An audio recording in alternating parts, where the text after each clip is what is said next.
he scored the other day, does that reflect I don't know, an increase in his confidence or whatever to take that wraparound like that? Sure. He to me, it's not only the wraparound goal, but if you remember during the game, he makes another play after. He's going behind the net. I think they think it's going to be a wraparound. He makes a short side pass. And I think that's a level of confidence. That's trying to make a play. And not just throwing maybe a bad angle shot when you don't have a bunch of confidence. He kept the puck. He knows he scored on a wraparound goal early. He's going to try to make a short side pass. We almost get a really good scoring chance out of it. So you can see that that's coming in his game. He also went hard to the net and got knocked on his backside, which you probably liked as much as any of it. Yeah, he's trying to get into the areas. We know how dangerous he is when he does have area to shoot the puck, and he shoots at different angles. But he also is willing to score goals from in tight there. I just hope it keeps on going at the right grade here, because those three guys have played better. I know you want to get those guys going and keep them going. You guys have 7 scores, I think double-digit scores so far. There's still some depth scoring in this team, isn't there, at this point? Yeah, but I'm talking, and when I always talk about the other side of the puck, is I want to be able to divvy the minutes a little bit better than I have, and that is dictated off of play away from the puck also. Last thing I want to do is turn scorers into checkers, but I just want them to show me that they're willing to be on the other side of the puck. Listen, guys, the first 2 periods of that Colorado game, no one was on that other side of the puck. We were as sloppy as I've ever seen our team play away from the puck. Much better in the third period. So that's where you can get into balancing out some of the minutes as we go through the grind of the season here. You put all 3 of those guys on the same line. Does that make it easier for you if they're not going? Let me go through it. Wenberg in the middle. Yeah, Duclair, with Duke and Bjorky on the right. Well, I just feel they have shown me that, and Borky kind of leads the way. When he's a smart player. Yeah. We all know that, and that's a big reason why through the ups and downs, I have been unwilling to take him out of the lineup, because he does some other things. I think Bjorky has really shown, as we earlier in this conversation, that he's trying on that side.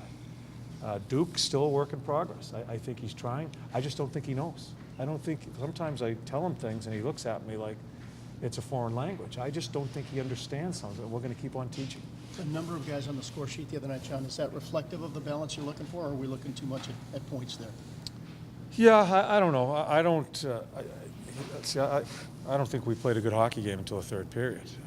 I thought our goaltending gave a chance. Most important part of the game is when Bob makes that save late in the second period and Cam scores his goal. If they score that goal, we're done. We could lose 6-2. It's easy to say when you have one game when some people score. I want to see us consistently play a better game. And it's not just because you see points on the sheet. It's doing the things you need to do as to be a complete team playing under a team concept. Is there a game you go back to this season that you've seen that, or a moment, or a period? Oh gosh, Jody, I can't remember. There are games. Yeah. Well, it's been. I went to him in between the second and third period in Colorado, and I didn't know what to say to him. I was in such, not mad. I was just totally. I didn't know where to go. There were so many things we needed to correct. And you can't in a space of 8 minutes. I go in there at the 8-minute mark. They got to get on the ice by 2 minutes. I got 6 minutes. How much can you give them? So the thing that I hope as we start our last 30 here is we know how to play. And we need to, are we going to be perfect? No. There are going to be ups and downs. But we can't be at the valley we were in those 2 periods against Colorado as far as play away from the puck. But to give you a game, I just can't think of one. But I know we have done some really good things in that part of the game. One area where they're starting to look a little confident is the power play. I mean, it seems like at least from where I'm looking, the passes are pretty crisp and they're catching them. Are they using more options on the power play now? Is it harder to predict where the puck's going to be coming from? Well, I think some pucks have gone in. We've scored, and I think it gives them some confidence. I think we've kind of settled in on some units here, and you have a little good luck, maybe a tip or something goes in, you start feeling better about yourself. But the puck movement has been better. I think both special teams have improved.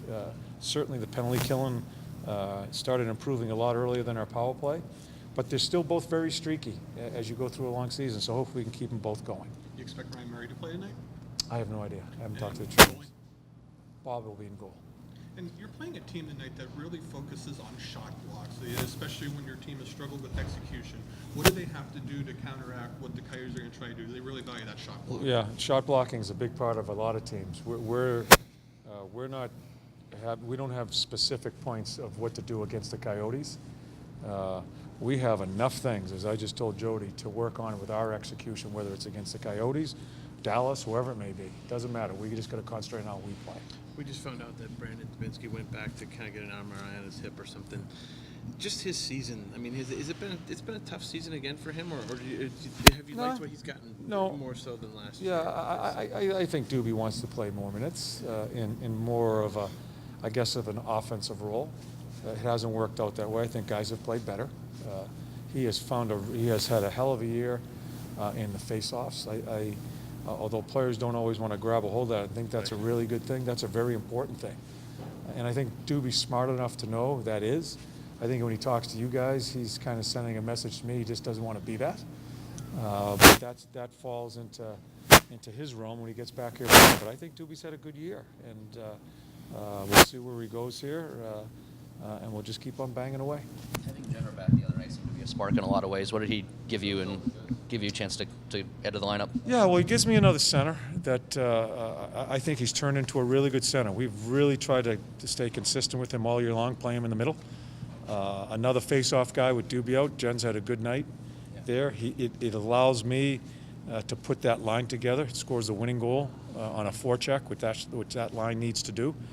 So he's a big part of our team as far as penalty killing, face-offs and penalty killing. He's involved in a lot of different things, so it was good to have him back.